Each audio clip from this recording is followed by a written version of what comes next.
श्री शिवाय नमस्तुभ्यम। हर हर महादेव। छत्तीसगढ़ राज्य के नवा रायपुर में गुरुजी पंडित प्रदीप मिश्रा जी के द्वारा सावन शिव महाप्राण कथा शुरू हो गई है और ये 5 दिवसीय शिव महाप्राण कथा है जो कि 12 अगस्त से 16 अगस्त 2024 तक आस्था चैनल यूट्यूब के माध्यम से देखी जा सकती है। आज की कथा रोचक जानकारी, उपायों और पत्रों से भरपूर थी। आज की कथा में गुरुजी ने हरतालिका तीज के विशेष उपाय की जानकारी दी है। साथ ही कल 15 अगस्त सावन दशमी की विशेष तिथि है और अगर आपके जीवन में कर्जा अधिक बढ़ रहा है या आपके ऊपर अधिक कर्जा हो गया है तो घबराना नहीं है।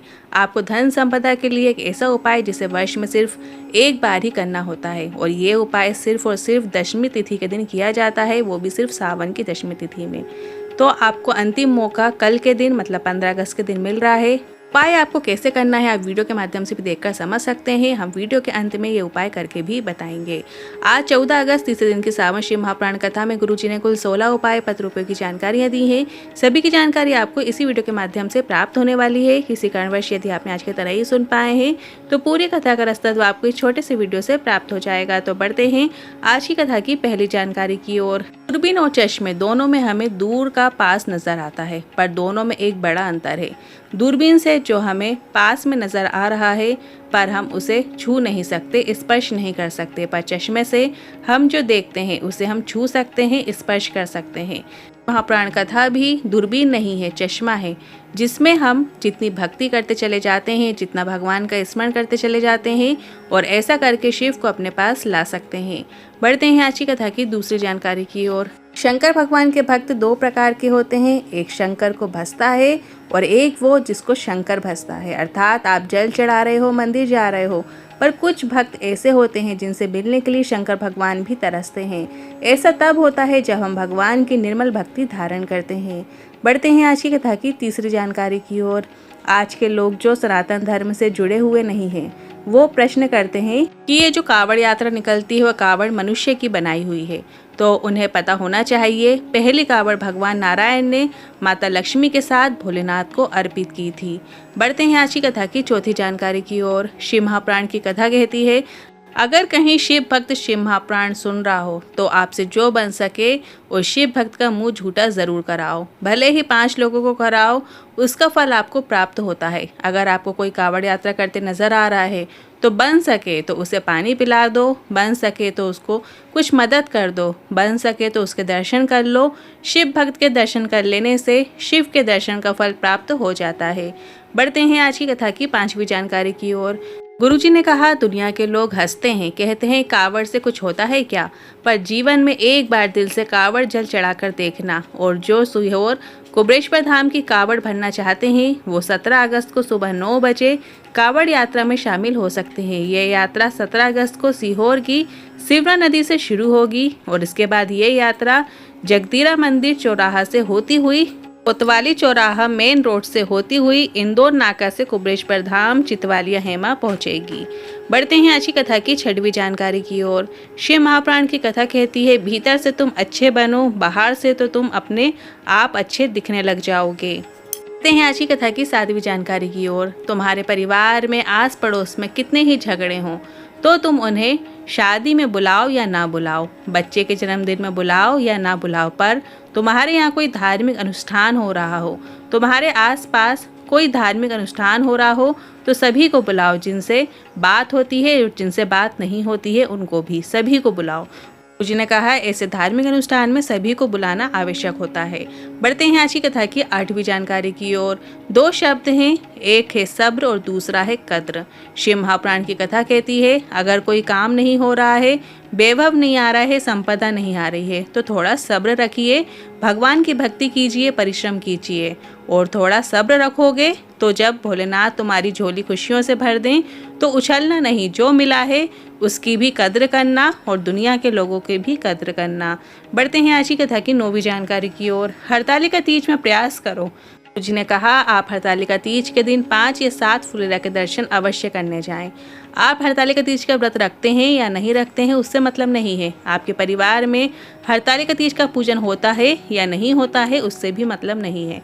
पर हरतालिका तीज के दिन 5 या 7 फुलेरा के दर्शन करने ज़रूर जाओ और बन सके तो किसी भी वृक्ष की पत्तियों को तोड़कर भगवान शिव को ज़रूर अर्पित करो। और भजन गा सकते हो तो भजन ज़रूर गाओ और नहीं गा सकते हो तो श्री शिवाय नमस्तुभ्यम बोलकर आ जाओ। देखते हैं आज की कथा की 10वीं जानकारी की ओर। प्रभाकरण पिठौरा से पत्र लेकर आए। मेरे भाई, जिसकी उम्र 32 वर्ष है, नौकरी के लिए प्रयास करते करते उसकी उम्र हो गई पर उसे नौकरी नहीं मिली। मेरे भाई ने मुझसे कहा, आज के बाद किसी नौकरी के लिए आवेदन नहीं करूंगा। मैंने कहा, सीहोर वाला महाराज कथा करता है वो सुन। भाई ने कथा सुनी और आपकी बात सुनी कि जितनी मेहनत करते हो उससे चौगुनी मेहनत करो और एग्ज़ाम देने जाओ तो बेलपत्र की बीज वाली पत्ती में शहद लगाकर उसे शिवलिंग पर चिपकाते हुए चले जाओ। वो भाई ने ऐसा ही किया और आज मेरा भाई शिक्षक पद में विराजमान हो गया है। उसी का आभार व्यक्त करने आए हैं। बढ़ते हैं आज की कथा की 11वीं जानकारी की ओर। हेम प्रकाश पांडे जी पत्र लेकर आए।